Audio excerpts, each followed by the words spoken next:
कोई जरूरत नहीं पुलिस को मेरे दरवाजे पर बुलाने की। मगर बड़े भैया ये रवि, मैं अभी तक मरा नहीं हूं। घर की छोटी मोटी उलझने मैं खुद सुलझा सकता हूं। साहब जी ने डांटिए, अभी का भी डांटिए। अरे छोटी मालकिन के गहने चोरी हो गए और ये लोग हम पर शक कर रहे हैं। ये लोग सोच रहे हैं कि वो गहने हम कहीं बेचा है।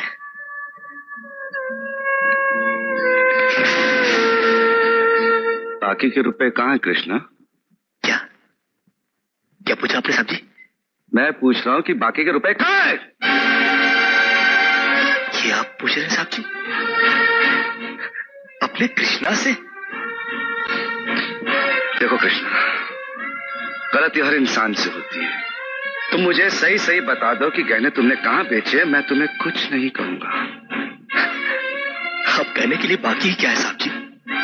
एक छोटा सा सवाल पूछ के आपने बहुत कुछ कह दिया साहब जी। कृष्णा, बात को आगे मत बढ़ाओ। बात आगे बढ़ चुकी है साहब जी, बात आगे बढ़ चुकी है। अब तो आप पुलिस को ही बुलाइए। वो जब हमें कुत्ते की तरह मार मार के हमसे पूछेगी ना, अब तो हम तभी बताएंगे कि हम गहने कहाँ बेच कर आए साहब जी। मत कहो मुझे साहब जी। इसी साहब जी की इज्जत आज तुमने मिट्टी में मिला दी। क्या कुछ नहीं किया था मैंने तुम्हारे लिए, उसका मुझे तुमने ये बतला दिया। अरे हट जाओ ज्योति। जिस दिन मेरी फैक्ट्री जलकर राख हो गई थी और मैं बर्बाद हो गया था, मुझे उतना दुख नहीं हुआ था कृष्णा जितना आज हुआ जब तुमने इस घर में चोरी की है। साहब जी, बचपन में जब हमारे माँ बाप मर गए थे ना और हम अनाथ हो गए थे ना, तब भी हमें इतना दुख नहीं हुआ था जितना दुख हमें आज हुआ है जब आपने हमें चोर कहा साहब जी।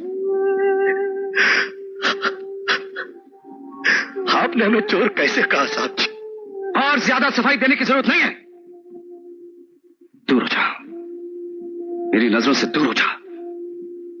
निकल जा इस घर से। अरे इस घर से ही क्या, इस गांव को ही छोड़कर चले जाएंगे। अरे मुझ अनाथ का क्या है, काट लेंगे अपनी जिंदगी कहीं भी। इतने साल इस घर में बेफिक्री से ये समझकर काट लिए कि साहब जी का हाथ है हमारे सर पर।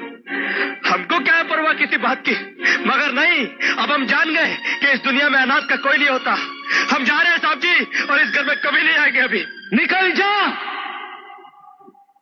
दोबारा इस घर की दहलीज में कदम भी रखा तो मेरा मरा हुआ मुंह देखेगा तू।